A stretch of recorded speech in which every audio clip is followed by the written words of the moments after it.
chill. Before the Chevrolets and the lobster. I remember Elway's helicopter. I'm telling you that man was a monster. Way before he had his hands on the roster. He turned the Broncos to a powerhouse. So you know I got a shout out to Johnny. Elway, he important, man. He the reason that I'm always rocking on him, man. Always gotta rock orange, that's just how What is up, Broncos Country? How y'all doing today? My name is Kev Dan, and this is Orange Weekly. We are back for the start of the 2019 preseason, and we have a ton of stuff to talk about, especially to be here with you guys and answering your questions. It's always the reason why we're doing this. We have a lot of cool excitements, including our Patreon account, which, if you contribute, is going to help you get entries to winning our monthly prizes and the grand prize we have at the end of the season. So I will break that down for you later on and give you more details. Just so you know, if the Broncos win, you get free entries as long as you're contributing to our Patreon page. So again, I'll break that down more in a little bit. But once again, I want to introduce and bring back some of the awesome co-hosts we have had on here for a long time, part of the Orange Weekly team. We got Jared. How you doing, man? I'm doing it. I'm a little worried, though, because I thought this was the rum, Broncos, and all BS. So I don't think I'm fully prepared for this, but I'll try my best. I mean, it could be bourbon, Broncos, no BS. I mean, whatever you guys want to call it. David, how you doing, man? Oh, man, I'll tell you, it is unsurprised to see that Jared's unprepared is how I'm doing. But in a much more real sense, I am really, really happy to be back and so excited for this season. You know, it's going to be a season filled with emotion, if anything, but I cannot wait to get in there with Broncos Country and get football season started. 100% agree, and we have a lot of stuff to talk about that should be exciting, at least on my end. Tanner, how you doing, buddy? Hey, doing good, Kev Dan. Good to be back. Good to talk Broncos football with you guys and all of Broncos Country, and let's get the Vic Fangio era started. Mm-hmm. More importantly, let's finally say goodbye to the Vance Joseph era of just shitty management and shitty coaching. Can we agree with that? That's more kind of more exciting than anything else. You know, honestly, I don't know that we have to say the words Vance Joseph again on this podcast. Like, we're free. Yeah, ever again. Okay, guys, let's start breaking it down. Big thing is obviously preseason. These games don't count in terms of win-loss, but we're really looking at the roster and some of the new guys. So in addition to kind of some areas that we need to improve on from last year. So Tanner, we'll start with you really quickly. What's one area that you saw last year we struggled in that you'd like to see some pretty big improvements, especially with the new coaching staff coming to town? Well, I think I can speak for all of us, and I want to see improvements with the linebackers covering tight ends. I think we can all agree. I think we can all agree with that. Yeah, absolutely. That was not the first thing that came into my head, but when you said it, it was like the first thing from last year that I now remember being really pissed off about. So yeah. Just last year, or was it been 5, 10, maybe? Wow. We don't need to. Yeah, so I think that's huge right there. So we'll talk about kind of what our plan is to do that. Same question to you there, David. Oh, man. Well, you know, I'm just going to pick the obvious answer here and go with the offensive line. You've got Coach Mike Munchak in there, a veteran in the NFL as far as coaching goes. Everybody in Broncos Country already knows that he was interviewed for our head coaching position and was a finalist for that position that ultimately, of course, went to Vance Joseph.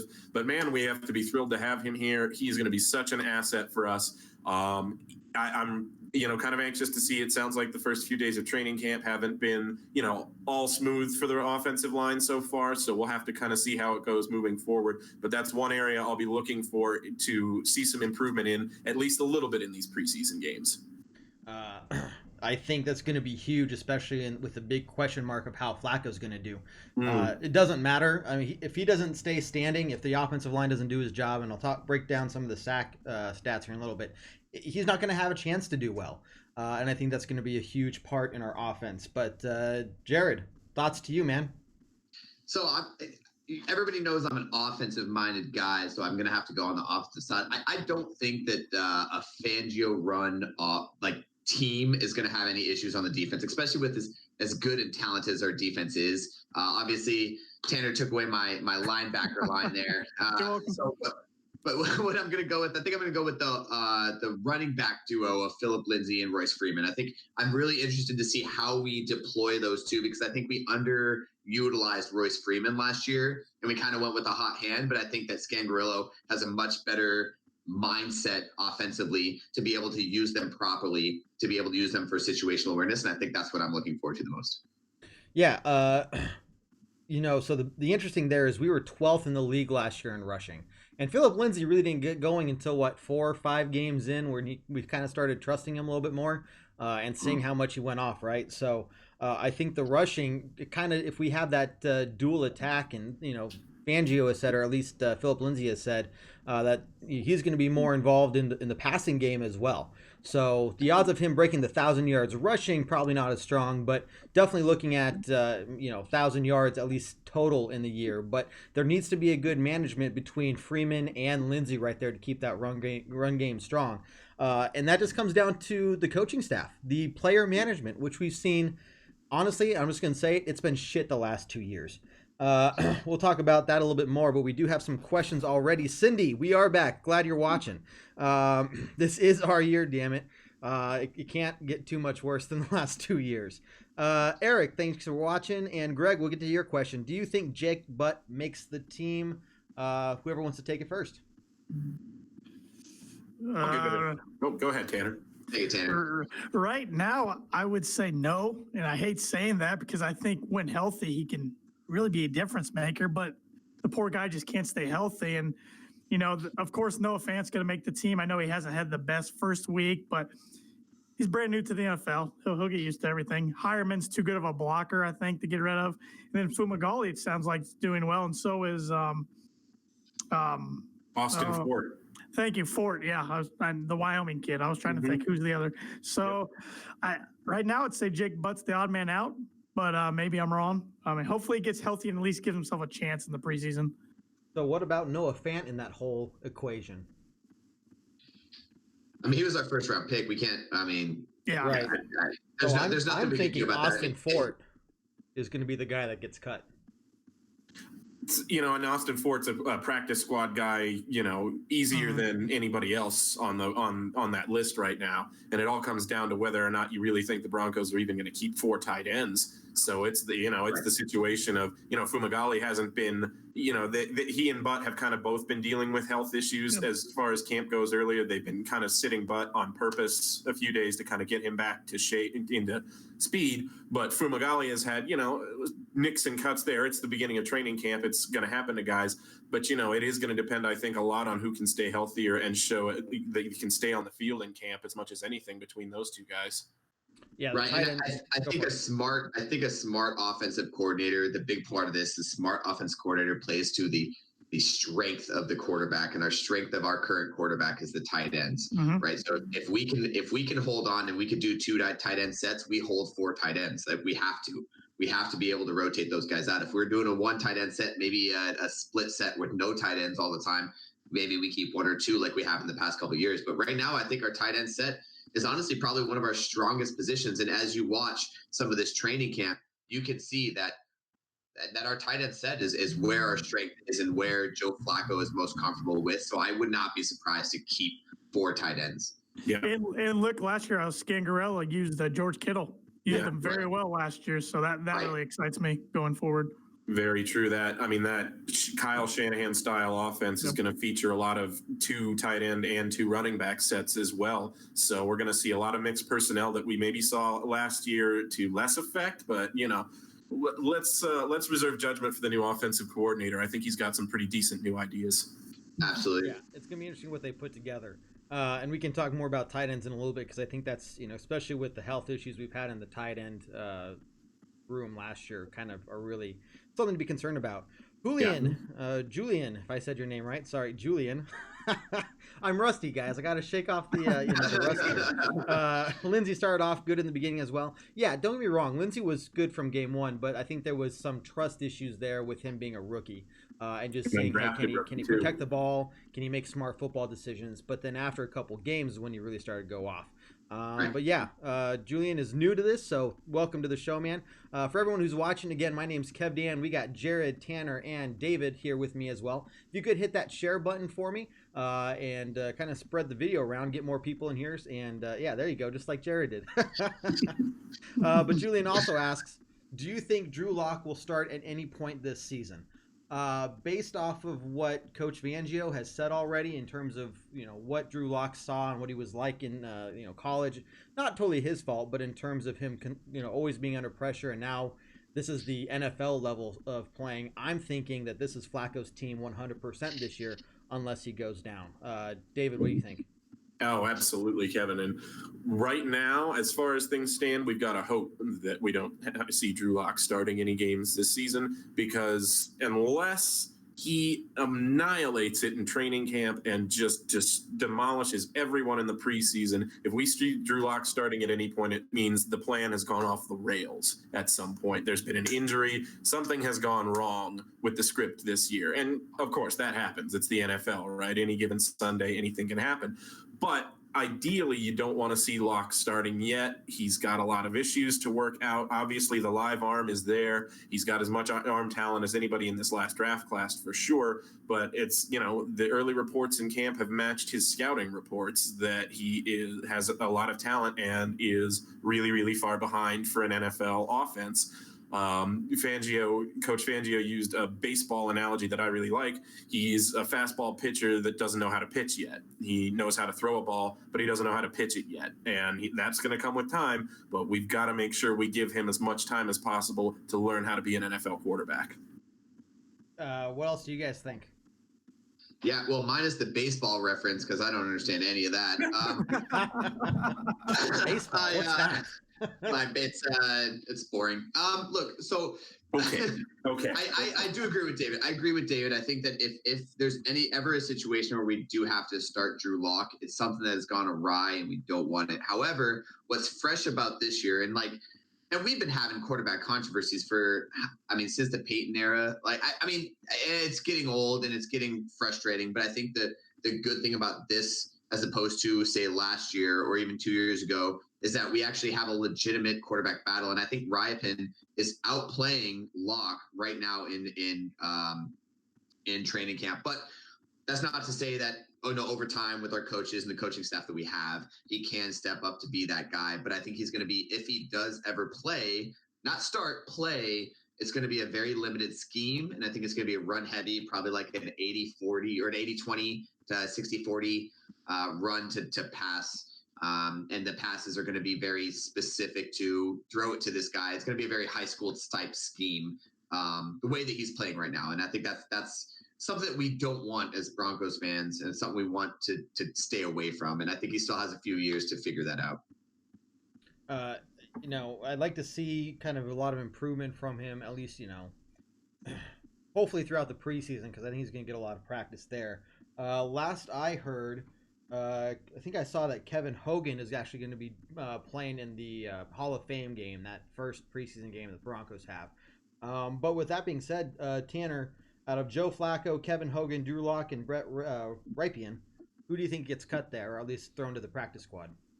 Well, it's hard not being able to be there at practice during training camp and kind of evaluate them, because you just got to go by Twitter, and it seems like everybody's got their own opinion. One day Cecil Lammey says Drew Lock's great, and then you go over and look, and somebody else said he did terrible today. So it's hard to kind of evaluate, but I think everybody's been consistent saying that Kevin Hogan's struggling right now really bad.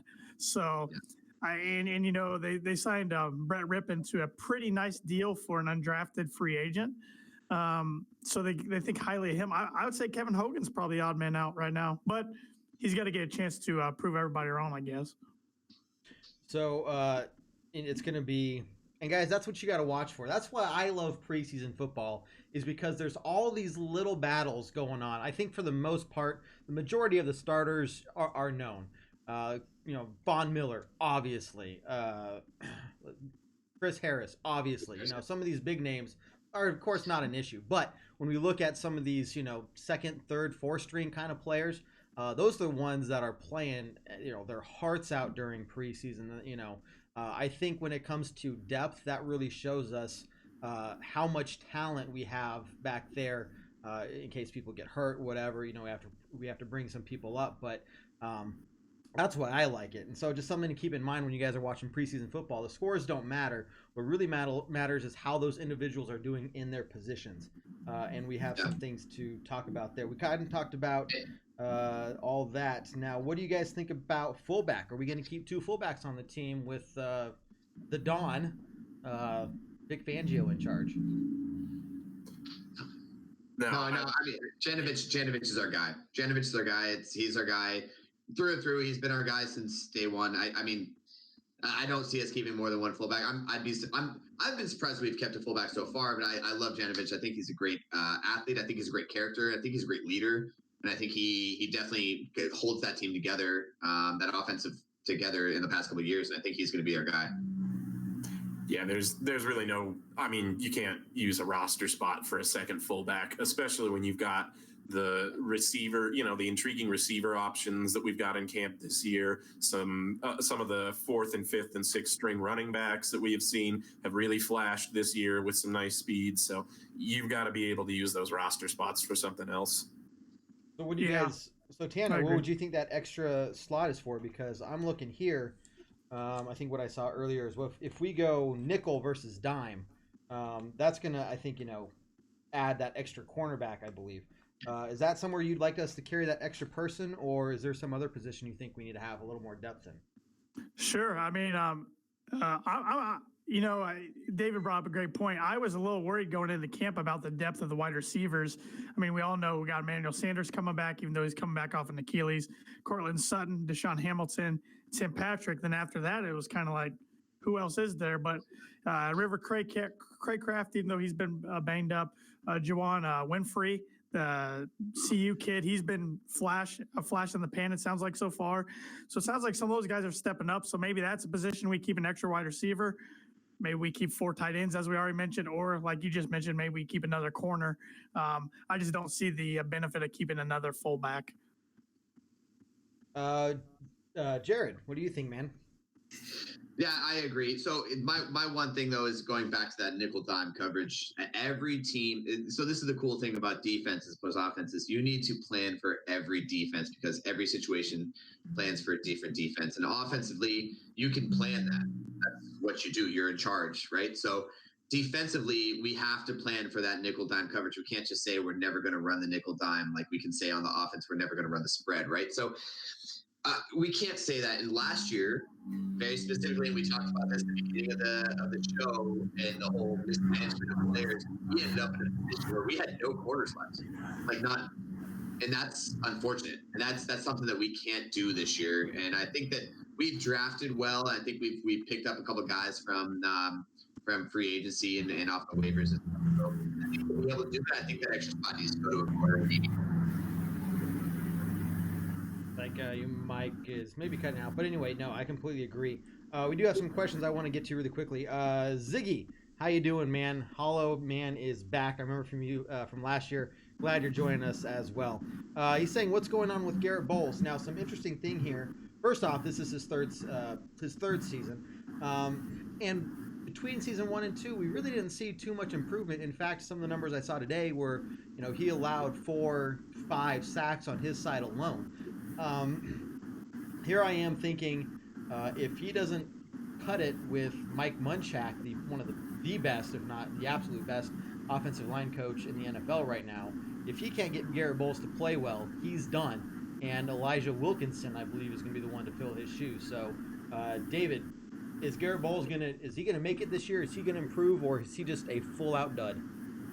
I hesitate to give up on a guy like Garrett Bowles, and it's just because he's got, the elite athleticism, this, that, and the other thing the scouting reports tell you is necessary.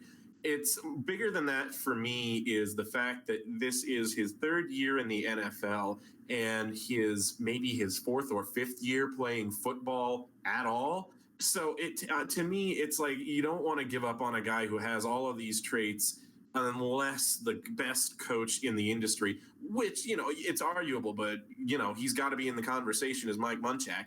If he can't get the best performance possible out of that kid in the next couple of years, and I'm not going to say it's going to happen today or by week 1, but, by the middle of the season, if we don't start to see some actual tangible improvement from Garrett Bowles, and especially by the end of the season, you've really got to start wondering. Now, you brought up Elijah Wilkinson, Kevin, and that's a name that Coach Fangio actually brought up without being asked.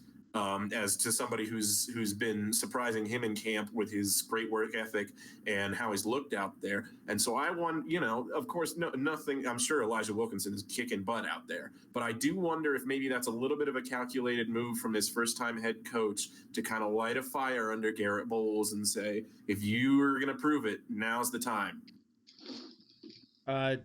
Jared, same thing. I mean, I'm still calling him Jarrett Holtz because of the penalties alone he continuously draws. But then you look at the sacks he's given, and we're saying, in fact, I can't remember who just said it.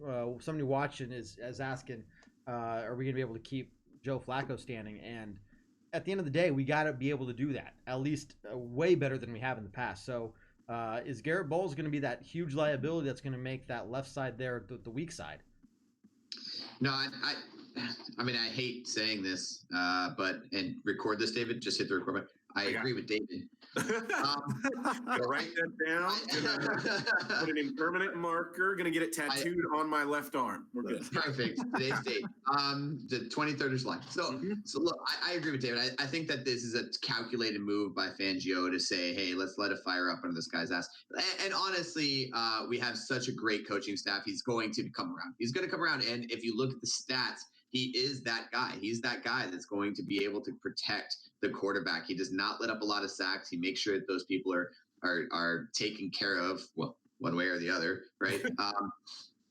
But what I also want to point out too is a lot of people have these issues with the offensive line. But let's remember that an undrafted rookie in Phillip Lindsay ran for, I think he was the third running back through week 6, like number 3 running back through week 6, and the most yards before even being touched. You got to look at this offensive line. You can't just sit here and say this offensive line's not good. It's been good. I mean, last year was a very good run offense, and I think that the pass offense, and that's why he brought Mike Munchak in, and I think he's going to be able to take this offensive line from being a run-only offensive line to being a two-dimensional offensive line, being able to pass block and run block. Yeah, like again, we were 12th in rushing, but then if you look at our total yards and our passing and our receiving, we were all number 19 there. It's frustrating when we have such a strong run game, and the offensive line did do well, especially in the run game. But, they did allow 34 sacks. We did have 44, which put us at 8th in the NFL. But we got to say that if Flacco gets sacked 34 times, they gave up 91 QB hits against man, I can't remember the quarterback we had last year because we've had so many of them. They all blend together, right? But still, 91 QB hits. So is this going to be an issue where, again, our rushing might be doing well, but because of that offensive line, we're still number 19, number 18, maybe 20 in that passing offense? And Tanner, what do you think, man? Well, I think we have to look at the new additions to the offensive line, too. I mean, we went out and spent a bunch of money on tackle Juwan James from the Miami Dolphins. I mean, we wouldn't throw that much cash at him unless we're real confident he can come in and make a difference. Rookie Dalton Reisner, 2nd-round pick out of Kansas State. The offensive linemen are already praising his attitude and work ethic. And I think probably coming into the league as a rookie, offensive line is probably the hardest thing to get respect out of your teammates, and he's already done that. So I look for him to start right away at left guard. And then at center, right guard, and tackle, you got McGovern, Leary, if he can stay healthy, and Bowles. I mean, I thought McGovern did all right last year, late in the season, filled in for Paradis. And now with Munchak, I think we can see him take a next step forward. So I think it's a wait and see kind of thing come week 1 for our offensive line, but I'm a lot more optimistic than I was last year.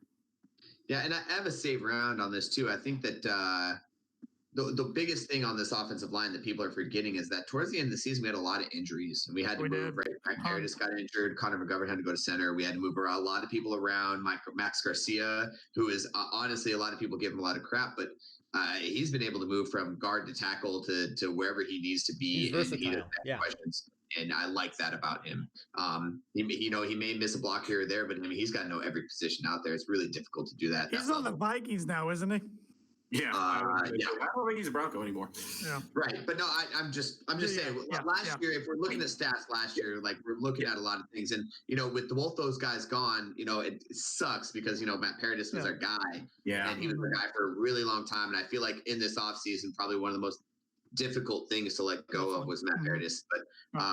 Right. I mean, we have Ronald Leary, who got injured last year halfway through the season. He's back again this year, and he was a monster. Mm-hmm. I mean, if you look at his stats, he lets up 0 pressures, and his ability to push defenders 3 yards down the field is what helped us with our run game. So there's a lot of crap that we give a lot of our offensive line, but between injuries and the losses this year, I think, and the additions that we have this year, I think we'll be okay on the offensive side, on the offensive line. Okay, guys, we're going to answer one more question, and then we're going to give all of you watchers some information how you can win this month's prize from Orange Weekly through becoming one of our Patreons. So stick with us for at least a few more minutes. We're going to keep answering questions after that, but you guys are going to want to hear how you can win one of the monthly prizes this year by just donating to Orange Weekly on our Patreon. Derek has answered probably the biggest question, one of the biggest questions that Broncos fans are just dying to see us fix.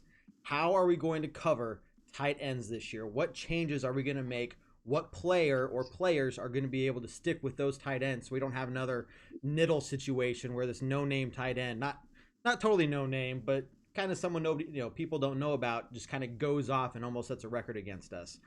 David, what do you think, man? Well, and so that's one area where I'm really looking for Vic Fangio and Ed Donatel to really make over the back end of this defense. I think they're going to use, obviously they're going to use the same players that we've always had back there, in addition to Bryce Callahan and Kareem Jackson, who is really, I think, going to be one of the keys to solving this dilemma. I think with Todd Davis and Josie Jewell, your inside linebackers, we've seen what they can do in coverage. Todd Davis, a little bit better in coverage, but Josie Jewell especially, not a guy that you really want to have to count on to cover a tight end for more than, a short zone. So Kareem Jackson is one guy that I'm really going to be looking at. They're going to try to probably match up at times against tight ends. Now, this defense is going to be a lot more zone focused than we've seen in the past few years with the Broncos. There's been a lot of man coverage, and that's obviously been a strength of ours until the last couple of years. So now with some new coaching schemes and some new personnel, I think we're going to see some changes as far as that goes, but I think we are going to see a little bit more efficiency in covering those tight ends this year. I am looking forward to an improvement in that area. Yeah. Looking forward to it. We need it. Tanner, what do you think? Tanner or Jared? Yeah, I agree with David. And today I just read where Kareem Jackson's playing a lot more safety than he is corner, which really excites me. And I've been reading how Justin Simmons has just been tearing it up in the new defense, which I thought he was ready for a breakout year this year. And Will Parks, I think we're just going to see a mix of a ton of guys that are going to help covering tight ends. So all my faith is in Donatel and Fangio to figure this out. And I'm not near as worried as I was with the coaching regime in the past 2 years, too. We're not going to mention anymore, so I'm not going to name them by names. Okay, guys, before we can talk about this a little bit more, but I want to get to some pretty big news. This is our third year doing Orange Weekly, and all you supporters have been freaking fantastic, and we want to be able to give back to you guys a little bit more. So we are going to be doing this year monthly prizes, and you can get a chance to enter that monthly prize for every month that you donate. We have tiers from $1 to $25, and you get a certain number of entries based off whatever you contribute. Believe me, anything you guys are willing to do to support us at Orange Weekly and provide you better content is going to be huge and greatly appreciated from us. So if you want to check out patreon.com/Orange Weekly, I'll show you what this month's prize is going to be. Some other things to keep in note. If you contribute at any point during the preseason, you're going to get twice the amount of entries for both the grand prize and this month's prize as well. If the Broncos win at any game in the month or months that you donate, you're going to get an extra 5 free entries to win both that monthly and the grand prize. This month's, yeah, no, I kind of want to contribute too, just so I have a chance to win this. This month's prize is going to be a Peyton Manning Super Bowl 50 Champions plaque. So again, contribute during preseason. You're going to get twice the number of entries.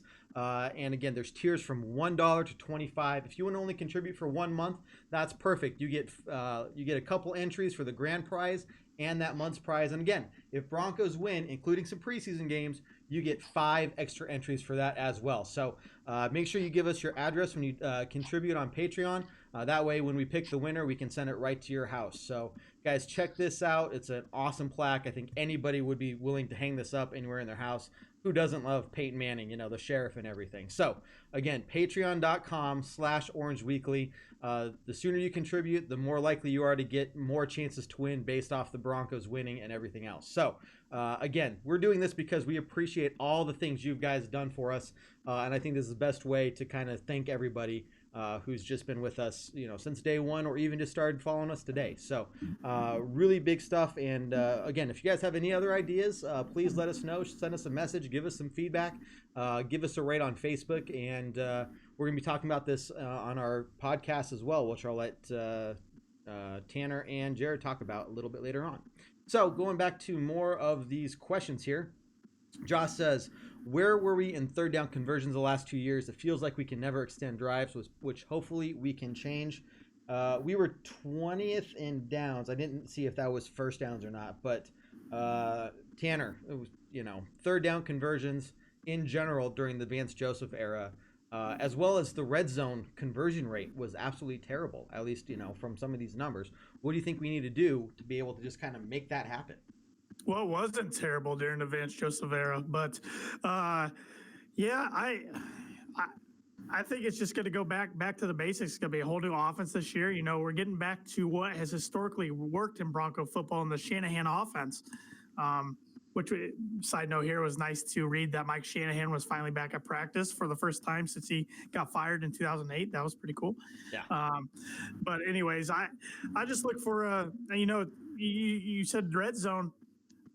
Scangarello is going to find ways to use the tight end. Tight end's an ultimate weapon in the red zone. And I really think he's going to find a way to use Philip Lindsay in more space too. Get Philip Lindsay out there in some receiving situations and let him make plays. So, yeah. So don't have much to add in there. Yeah, no, some of the things I was seeing. Let me see if I can find it. Our total yards per game were 231.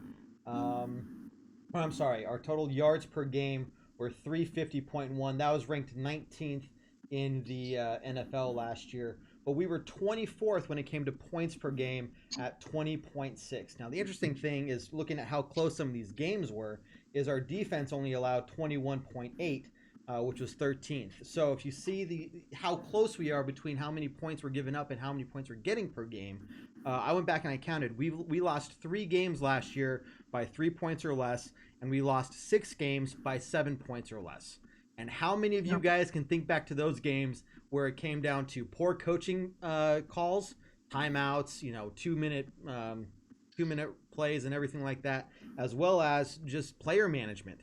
I don't think this team is as far off from winning some of these big games. I mean, if you look back to the Kansas City games, I mean, they were number 1 in points scored per game at like 35, but we held them to 20 and almost beat them. So this whole third down conversion rate, this whole third down conversion, this whole red zone conversion has got to be tackled. I also saw that teams that had between 340 and 360 yards per game had higher points per game than we did. So out of kind of that area of teams that kind of were close to what we were doing, we scored the fewest points out of those. So anyway, it just comes down to our offense stalled continuously. So Jared, man, again, using that tight end, but what else are we looking to do to be able to get some of those points on the board? How do I put this? Just say it. The new No BS, coaching man. staff No will BS. do better. What was that? Let's go with that. Let's go with that. Let's be honest. There was a lot of times. There was a lot of situations where we just got into a situation where we could not move the ball, and it's because we would get into these really weird situations. We were at 3rd and 15. I feel like we're at 3rd and 15 more often than any other team in the league. So when we're talking about these 3rd down conversions, that thank you for asking that question. You're right. We had terrible 3rd down conversions because how often were we at 3rd and 15 for no reason? I mean, we would be at 2nd and 15, try to run up the middle and in a stacked box. Like there was a lot of coaching questions there on the offensive side that was really kind of, made you shake your head. But I think this year, and here's the other thing too, is from a coaching standpoint, I don't think Scangarello is looking at last year's stats because he is running his offense and he is going to run what he wants to do and what he needs to do to be able to make it into the end zone. And looking at last year's stuff is just going to make him stress out about what he can and can't do because we have the talent. And we've talked about this. We have the talent to be able to make it in there. Sometimes it was just terrible decisions or a couple bad hold calls that, some things that we can control that we did. And I think that's what's going to be the difference this year. And I think a lot of people are going to be surprised about that, especially these experts that are predicting. Wait, are you talking about USA Today that said we were going to go 4-12? I think they said the same thing last year too. Look, they write newspapers, not sports. So that's a reason for that. There is a reason for that. David, you got any thoughts on that, man? There's been changes at basically every level of this offense. And the fact that we have a lot of the talent that we had on the offense returning, as well as some new and exciting guys. Eric puts a good point out there that it'll help that Joe Flacco can throw beyond the line of scrimmage on 3rd down if he has to. One thing about Flacco, and you can make a lot of arguments about his efficiency and his drop off over the last few years because it was noticeable in Baltimore. He really did not perform as well as he had in the past in the last few years. But one thing you can't say about him is that he has a noodle arm and he can gun it if he has to. And I do think that we've improved the quarterback position at least from that point where we have a guy who can throw the ball downfield if he has to and can get it down to some receivers quickly. It's really that kind of thing where the combination of improvement at talent at quarterback and the improvement in talent at scheme and offensive coordinator, I think is just going to do more than anything for us. We may not, light it up as a top 10 offense, but we're definitely going to see some improvement because of those two factors, if nothing else. Yeah, and I mean, kind of going off with who was it? Eric said, yeah. How many times did we see, in Simeon, or I'm sorry, Flacco, Keenum. God damn, all the quarterbacks are all running. Keenum would continuously throw, to that closer to that line of scrimmage and not beyond it. Just terrible decision making there from the quarterback position, and I just don't see. I haven't been able to go back and watch film on Flacco, and even last year when he wasn't doing as well. But I like to think that he's been around long enough that he's not going to make those stupid mistakes or just make those. And sometimes you need it. If the coverage downfield is just really good and you don't want to risk it, sometimes you can do that. But when it's every single time, or you get those holding calls that bring you back 3rd and 15, those kind of things are just killing us. But I go back to how close 6 of these games were. And a couple of those were, against the Browns. We lost by 1 point, and they're going to be pretty damn good this year. Kansas City, who's still going to be on fire this year. So we're hanging with some of these big teams. We just keep falling short, and it's from all these little things. So, what was that? No.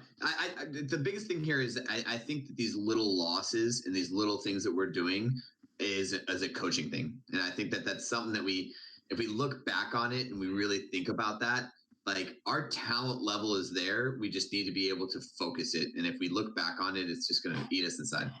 Well, guys, what's the most memorable thing that we all can think back to from Coach Fangio in the spring program before we went on break?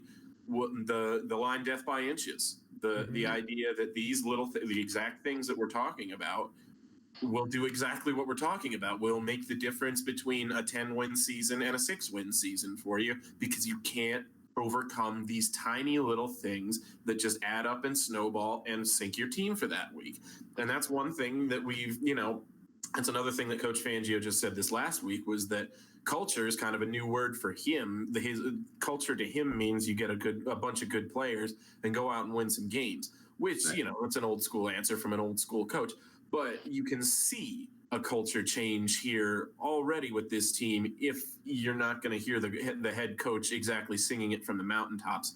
You can see that the team is going to go about these things a little bit differently, that they have a focus on these issues, and that we're going to see some improvement in those areas. Well, and just look at some of the smaller things, or at least from an outsider perspective, they might think it's a small detail. No music right now going on in training camp because there's no music on the field during games. Wearing game jerseys instead of practice jerseys. So you get used to wearing that and the holding that happens with game jerseys. And then he said something about he's not having the coaches as close in on drills because he wants the players to communicate and fix it on their own, because the coaches can only yell from the sidelines during the games. I thought that was pretty genius. Yeah, it's those things like that are just, I want to believe that those little things are going to make that difference. And am I saying we could have won all 6 of those games that we lost by 7 points or less? No. But let's say we win 4 of them. That's where we're at, that 10-6 team that I think we could have very easily been at this year. And I think a lot of people are capping us at 10-6 as like a best case scenario. I really think if a couple things go our way and we play every game and avoid as many of those little mistakes as possible, I mean, 11-5 is even, very possible with a very solid wild card 1 spot. None of this, are we going to make the playoffs kind of thing.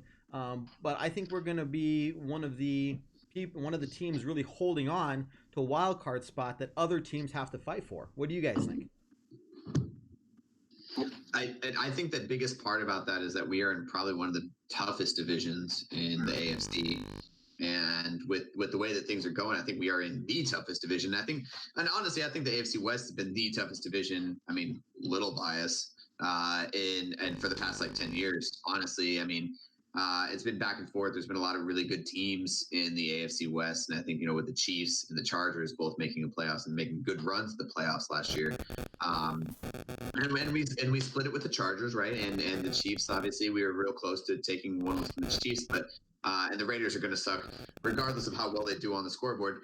But I think the biggest part about all this is that we are going to have to fight to get to it. There's going to be nothing handed to us, right. And I think that's going to be the most exciting part about this season. Watching the fight, completely agree. I want to get to some of these comments here. We've been talking a lot about this death by inches, but we got some good talk on the Broncos World Order page. Hamilton was so good in the slot when Sanders was out, so I wonder who will end up outside. We have a young wide receiver core. I wouldn't mind if they put another veteran in, a veteran receiver to the team. What do you guys think in terms of our wide receivers? We got a ton of options, but a lot of these guys, other than Sanders with 10 years, Langley with 3, the rest have 2 or are rookies. So is that something we need to try and go get before the start of the season, is another solid veteran, or is it going to be Sanders number 1 and Langley number 2? What do you guys see with that? Well, that's why one reason that I'm really excited to have 5 preseason games this year is to really evaluate that wide receiver position, especially because you said Brendan Langley has 3 years of experience, but let's remember we drafted him as a cornerback, and this is his first year trying to convert into a wide receiver. Now, that being said, there has been some positive buzz from him out of camp. And there's really kind of been a lot of that around a few different guys. Jawan Winfrey, our 7th-round draft pick out of CU, has been getting a lot of notice. In fact, so much so that I would say he's probably a lock to make the roster, which you think, he's a draft pick, of course. But 7th-round guys are no guarantees to make the roster. So he's probably going to stick. You've got Tim Patrick in there, a guy who's a big guy, not as fast, but we saw what he could do with the ball in his hands. He's really hard to take down. I'm thinking, obviously, Emmanuel Sanders and Cortland Sutton are going to be your 1-2 guys. You want Hamilton in the slot because of his route running ability. So that's another guy there. So you've got 3. Patrick, as I already said, and Winfrey, you've got 4. So you've got Langley in there. Another guy, Trinity Benson, undrafted rookie this year, has been turning heads with his speed. So you've got a lot of options there. And like you said, it's a youth game right now. Sanders is really the vet of the group. So do you want to go get out another guy? That's one thing I'm really going to be looking for in these preseason games, is if enough of these young guys can kind of make their mark now to force the coaching staff to kind of keep what they have instead of signing somebody else. Now I'm sitting here thinking Winfrey is probably going to only make the team if he becomes the punt returner, which last year, when it came to punt returns, we were 32nd in the league. We were dead last place when it came to punt returns. Out of 30 attempts, we had an average of 4.4 yards and 0 touchdowns. There's got to be a change, and I don't want to switch the wide receiver conversation quite yet, but we have a lot of options here, but we're also incredibly young. And do you think that's going to have an impact on what Joe Flacco does? Tanner? Jared. No, me? I just need to start saying names and throw somebody the ball. I just talked for like Cricket, 10 solid cricket. minutes about the wide There's somebody receiver. else. I'm gonna let you- There's another person named Jared in this group. Okay. So, what was the question? Okay, Tanner, you take it first. Yeah, I feel like David covered the wide receivers pretty well, but Joe Flacco's, he's a pro, he's a veteran. He's played with young receivers before, and he does have that 10-year vet and Emmanuel Sanders leading the way. So I don't think the inexperience of the wide receivers is going to bother him too much. I mean, sure, I'm guessing he'd want to have 1 or 2 more veterans around, but they have to be the right fit to add as an addition. So I don't know. I don't see us adding another wide receiver as of right now, but we'll have to see through 5 preseason games, I guess. Yeah, Jared, what do you think we're going to do with the punt returning, and do you think Winfrey is the guy that can do it? No. So okay. So by far, this is not the worst punt return situation we've had in Broncos history, and I can think back in the past 5 years. I feel like this is probably the top 3 in the punt returning situation. Now punt returns too, and the way that the league is going, it's very difficult. Like, as long as you catch the ball, I'm happy. Like, I mean, and I've had PTSD sometimes about punt returns, so I just want to make sure that we catch the ball and we can hold on to it, and not let it up. So I feel like that side I'm not too worried about. The special team side, kickoff return, I think it would be a little bit more of my concern, making sure that we get the yardage we do there. But as far as punt return, just get somebody back there who can catch the ball. On the wide receiver side, let's remember that, and we posted on our Twitter page earlier, is if Alan Hearns was just cut by the Dallas Cowboys, and I think that's an option to pick up and to bring in a training camp, seeing as we do have that lack of the expertise. But I'm not a fan of I'm not the kind of guy that thinks that we need a whole bunch of experts or a whole bunch of veterans in there to be able to lead. I think one guy that knows what he's doing, that has been in the league for long enough to be able to tell these young guys what to do, and that's Emmanuel Sanders. And I feel like if anybody's going to lead this receiver core, it's going to be him, and I think he's going to do it properly. And I think he's really going to take the talent in these guys and bring it to the next level. Emmanuel Sanders is the most veteran guy that Joe Flacco has had since Steve Smith. Absolutely. That's a good point. So, if anybody, I mean, if he's got anybody to lean on there in that group, it's going to be E-Man. And as we've already mentioned, Flacco loves his tight ends. So, absolutely. I think we're going to see a happy Joe Flacco when he's in there. And on that note, I know you guys, everybody that's watching is probably a Broncos fan. We all are all Broncos fans, but take Emmanuel Sanders in your fantasy football late draft, because he's coming off of an injury, but you're right. I mean, he's the one guy that Joe Flacco knows is a veteran and knows is going to take that ball if he throws it to him. And I think that's going to be that connection is going to happen real quick, and it's going to happen real fast, and it's going to be electric. And I know there was some worry about how he was going to recover from his injury, but I mean, a couple months ago, we saw some of the things he was doing on the practice field, just on his own practices he put on Instagram and Twitter and stuff. Man, he was making some cuts. I mean, he was stopping on a dime and turning the other direction. It looked like he was just fine. And again, we don't expect to see him until week 1 of the regular season. But, I think the Flacco-Sanders connection is going to be huge. And then if we can get a couple of these other young receivers, whether it's Hamilton in the slot or whoever else, I'm thinking Tim Patrick's going to be okay. Obviously, Cortland Sutton's going to be pretty damn good again. We mix those in, and it pulls some of the defenders off of Sanders and kind of opens up the field a little bit more, making that Sanders and Flacco connection even stronger. But I think when it comes to wide receiver, we're young, but I think we have enough good options there that it's going to really just kind of open the field up for us, if you will, which of course is going to help out the run game. The run game is going to help out the pass game, and hopefully again we can get some offense that is consistent, doesn't stall, and gets some points. If you're watching, guys, my name is Kev Dan. I'm joined here by Tanner, Jared, and David. All these people. Raymond's not here tonight. He will be later. But if you could hit that share button for us, and remember, if you go to our Patreon, it's patreon.com/orangeweekly and contribute, you're going to get chances to win the monthly grand prize. We're going to give out one a month, and there's going to be a grand prize at the end of the season. And we're giving out this Peyton Manning Super Bowl 50 plaque to one person who contributes to our Patreon page. So go there. You're going to get extra entries for every time the Broncos win a game during the preseason and regular season. And if you join and contribute during the preseason, you're going to get twice the amount of entries as you would during the regular season. So now is the time to go to Patreon and contribute. And again, we really appreciate all you guys' support. Let's go around. Tanner, we'll start with you, man. What are some of your thoughts in terms of somebody that you're really excited to see, how they do during preseason, and maybe somebody you're worried about might get cut that you don't want to see go? Yeah, I'm personally excited about Noah Fant, our first-round draft pick, the tight end. I know through the reports he's had a couple tough first days of camp, but I saw this guy play live in college twice. He's such a athletic tight end, a deep vertical threat. I think Joe Flacco's going to fall in love with him once he gets comfortable in the league, and I think he's going to really open up that deep threat passing game for us. As far as somebody I'm a little worried about, he's not really too much of a key contributor. At one time, we thought he was going to be. That's probably Devontae Booker. I think he's got the work cut out for him for the third string running back. There's another guy. I can't think of his first name. His last name is Muhammad. He's getting some good praise in camp. We re-signed David Williams, who was our 7th-round draft pick last year. We got cut. So Devontae's got his work cut out for him, and he's really got the ball out this preseason if he wants to make the team. I completely agree. I'm looking at the running backs right now. I mean, David Williams, second year from Arkansas. I mean, he could be good. And really, guy. There's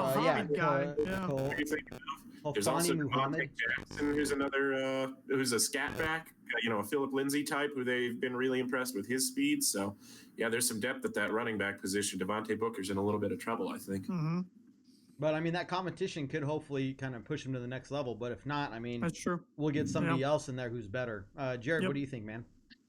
I feel like playing devil's advocate here, and I think Devontae Booker's got a slot. I mean, I think he's our physical guy, man. He's our goal line guy if we really need to give it to him on the goal line, and I don't think any of these other guys are. I mean, unless we're playing the Oregon style offense at the speed, and we need that physical being in the middle, and I think he's that guy. And I think that he really opens up our offense to be able to be multi-talented, to not only be able to have the speed but to have the power.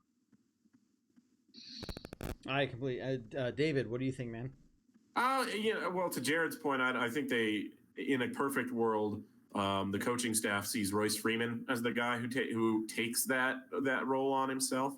We'll see if that actually works out. Have you seen the guy? He's thick. All right, we'll get on this later. Whoa. I mean, I'm not looking at the movie, all right? I'm just making sure he's fast and he can take the physical pounding, all right? Well, listen, sometimes you got to look at the whole package. That's all.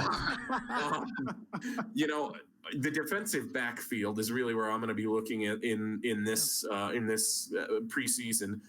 Guys like Isaac Yiadom, who I've heard will be a big beneficiary of the Fangio system, a guy who can really maybe take a step forward as a guy who was raw, but maybe has the physical tools to put it together.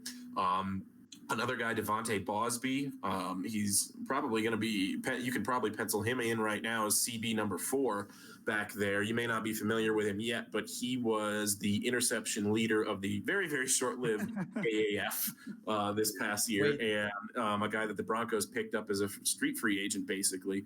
but a guy who has shown himself in camp to be a professional. He's played in the NFL before, and I think that that's going to be kind of what I'm looking at, is to see if we've got that defensive back depth, because to your point earlier, Jared, we had nobody to play cornerback for us at the end of last year. So if we can kind of have a bunch of guys back there, and I don't know if we're going to call it the no-fly zone 2.0, or we'll have to figure out that nickname as it comes along. But if we get to that point where we have to think up a new nickname for this secondary, I'll be pretty happy. Right. I think those are all interesting things. I mean, I'm still interested to see how the offensive line is going to do. Again, just in the depth. We're not going to see the starters out there till our fourth preseason game, which will be the third preseason game for the rest of the teams, the rest of the league. But I just kind of want to see some chemistry being built there, even in the those third, fourth line kind of players. And if they can hold up well, and then we put our starters in there, I mean, I'm going to have a lot more confidence in what they're going to do. Jason asked a good question, but before we get to Jason's question, I want to get to Valentino's question. I want to see how Sua Cravens does this year. It's not really a question, but it's a good point. I'm thinking Sua Cravens might get cut. I don't know. That's kind of one of those things weird things that might happen. I don't know. What do you guys think? You think I'm crazy? Not crazy. Like, that's definitely a thing that could happen to a guy who has a ton of talent, but just for reason A, B, C, and D has just never put it together on the field long enough to be, that guy, to live up to his second round draft status. So there's a bunch of guys in that defensive backfield who are scraping for a chance, and it's totally possible he might just get the axe. I mean, between him and Sua Cravens and Jamal Carter, I mean, I think it's going to be Trey Marshall, Will Parks, Justin Simmons, and Shamarko Thomas, honestly. I don't even know if DeMonte Thomas is going to make it, but I think if we again, I like Sua Cravens. I liked the trade when it initially happened, or when we signed him, but I haven't seen it. But what do you, Jared and Tanner, what do you think? Go ahead, Tanner. Yeah, I agree. I haven't seen it either. I mean, I know he has been hit by the injury bug a little bit, but he's going to have a good preseason, I think, to lock himself down a spot for the team. It's just, there's got to be a good player or two out of that defensive backfield that gets cut. There's just too many guys for numbers. So, he's definitely on the hot seat, I think.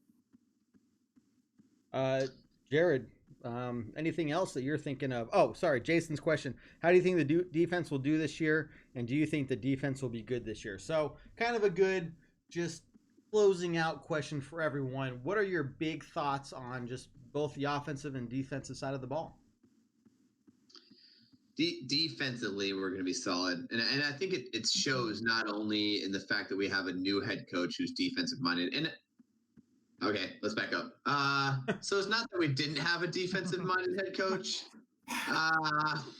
Yeah, but we have a better defensive minded head coach now. We'll go with that way. Look, I'm not one to talk crap about another coach. He's a coach in the NFL. He's there for a reason. He's done what he's done. Vance Joseph, he has all my respects.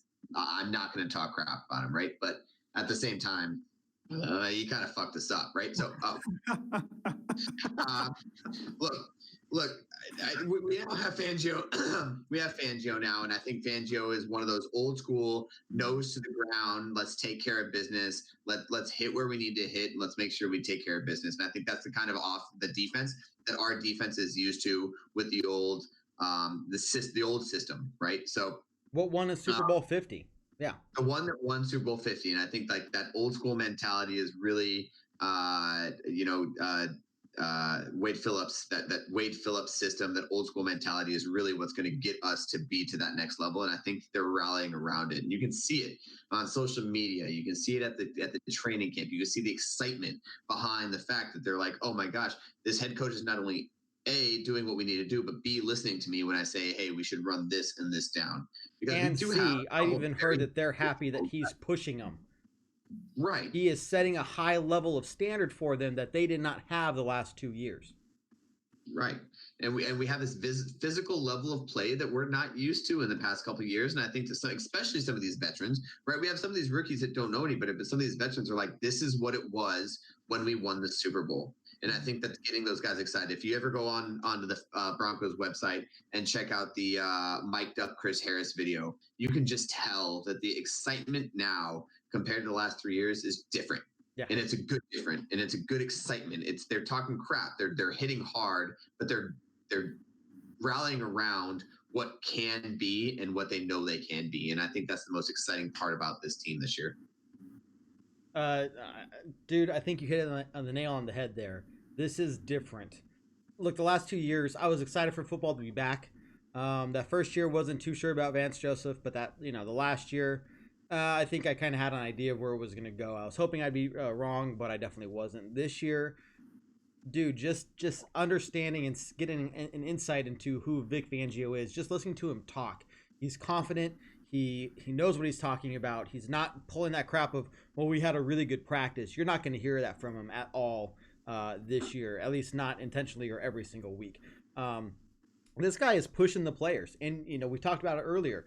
He's pulling the coaches themselves back and making the players hold themselves accountable. And that's just something we haven't seen the last 2 years, which is different. But David, same thing to you. Big picture, offense, defense. How do you think they're going to do? Well, and I think Jared covered defense pretty well. I think we're going to see improvement there, and I don't know that we'll necessarily get back to the Super Bowl 50 level of defense. That was a historically good defense, but I do think we are bound for a top 10 defense at the very least. Offense is a question mark, and it's I love the optimism around this season, and I want to get caught up in it as much as everybody. But the bottom line to me is you've got questions at the offensive line, you've got questions at the quarterback position, and I'm not saying that those can't or won't be answered positively. I'm looking forward to them being answered positively because I think we got a lot of talent on the offensive side of the football, more than a lot of people think. And, at a first glance at this team, you would assume there is, especially considering how we finished last year. But, until those questions are answered affirmatively on the field for me, there'll be questions. And, a first-year offensive coordinator who's never called plays before, whose scheme I really like, especially for the guys that we have. I really like the scheme for the players that we have. But we've just got to see it on the field. That's all. Until we see it on the field, I'll have questions. Yeah, and remember, everyone who's watching, if you don't know a lot of preseason, again, the coaches really don't open up their playbook at all. It's very mild, kind of bland plays, just to kind of see how those players step up, especially when it comes to those people fighting for a roster spot. So, David, when you're talking about some of these questions, there's still going to be a lot of them left come game one. I don't think we're going to have a good idea of what this team really is until we get to week 3 and 4 of the regular season. And that's normal, but, everyone's got to – look, if we go 0-4 in the preseason, I really don't care. Okay, as long as those players are playing strong and, we're getting the best players on the roster as we possibly can. Obviously, we'd like to win some games just because it's fun to see the Broncos win, but that's not the number one indication of how our year's going to go. But Tanner, same question to you, man. Yeah, I think they both kind of hit the nail on the head, so I don't have too much more to add to it. But I like everything I've heard from the new coaches and new coaching staff. I'm really intrigued by Vic Fangio. Let's see him get the defense back in the top 10.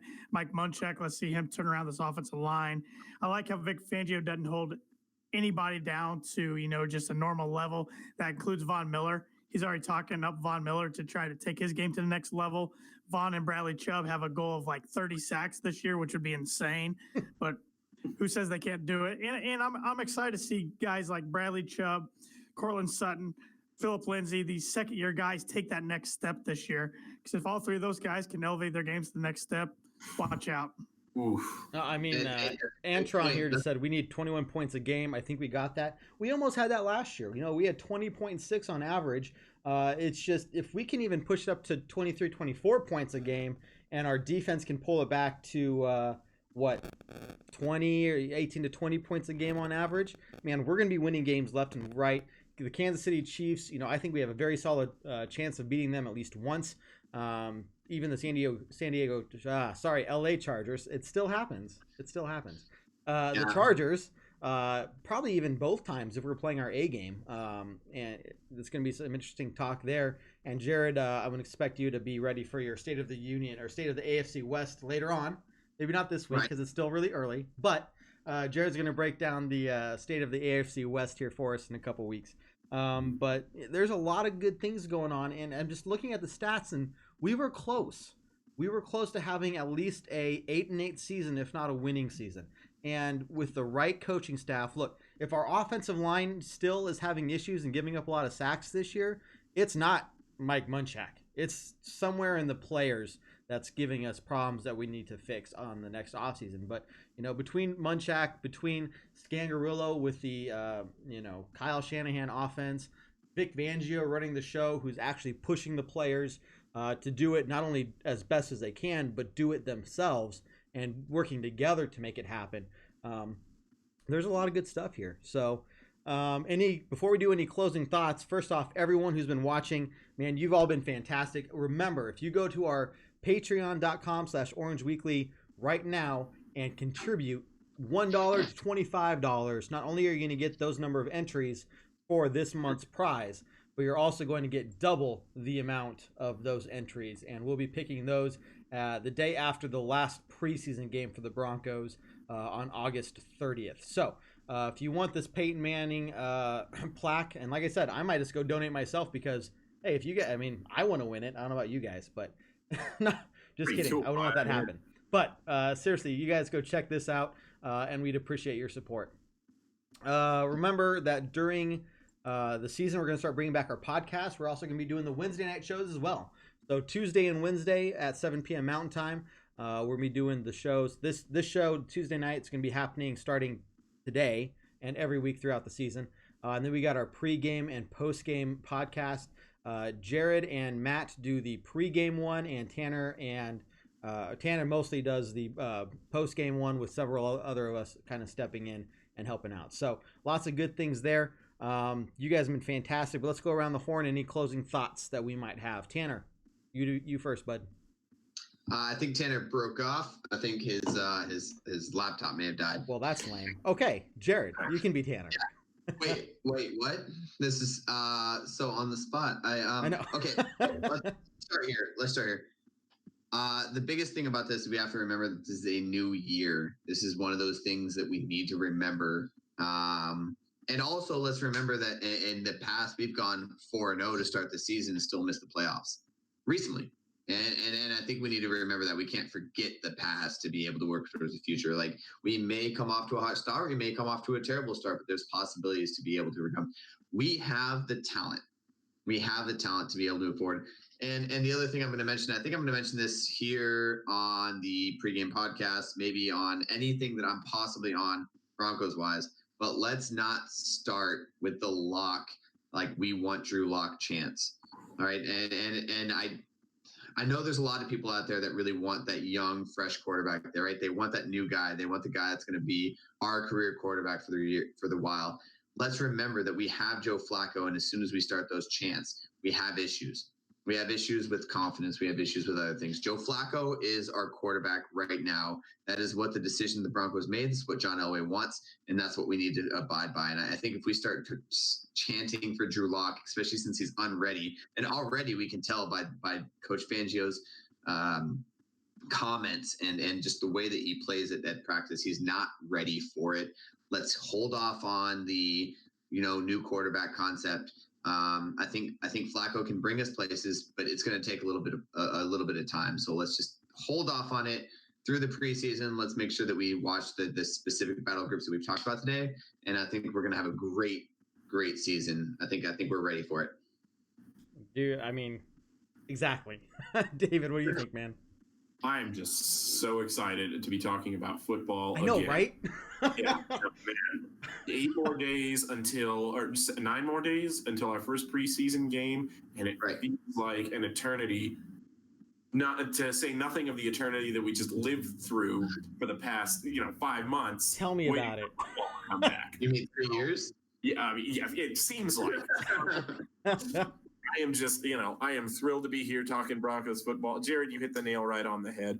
Patience this year, guys. You know what? It is a new year. Vic Fangio is not Vance Joseph.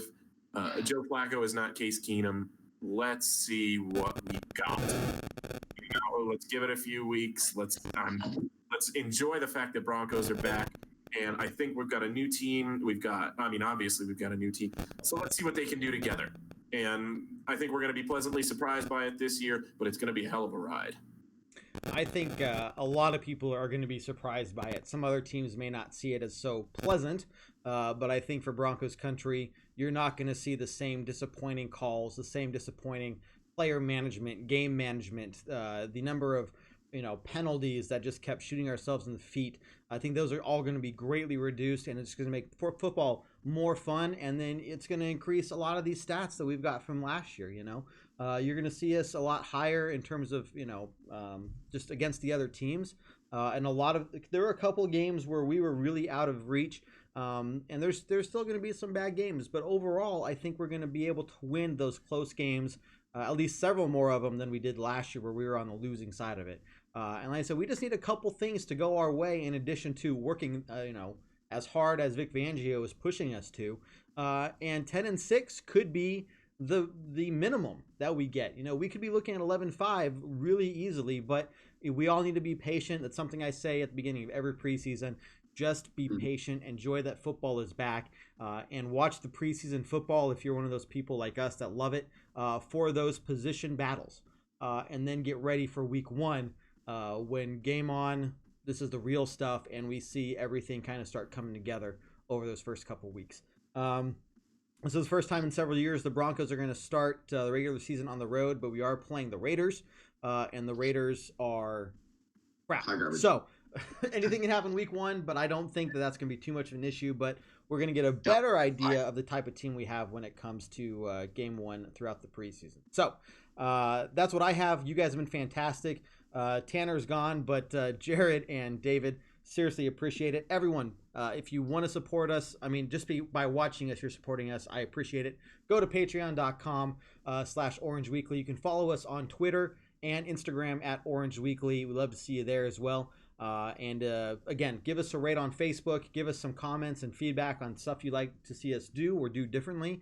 And we'll just, again, this show is all based off of you guys. So glad to be back. Jared, thanks, man. David, thanks. Oh, there's the glasses. I was giving you the opportunity. I wasn't sure if they were going to come out. I should have done during the closing, but I'm here now. We're good. There you are.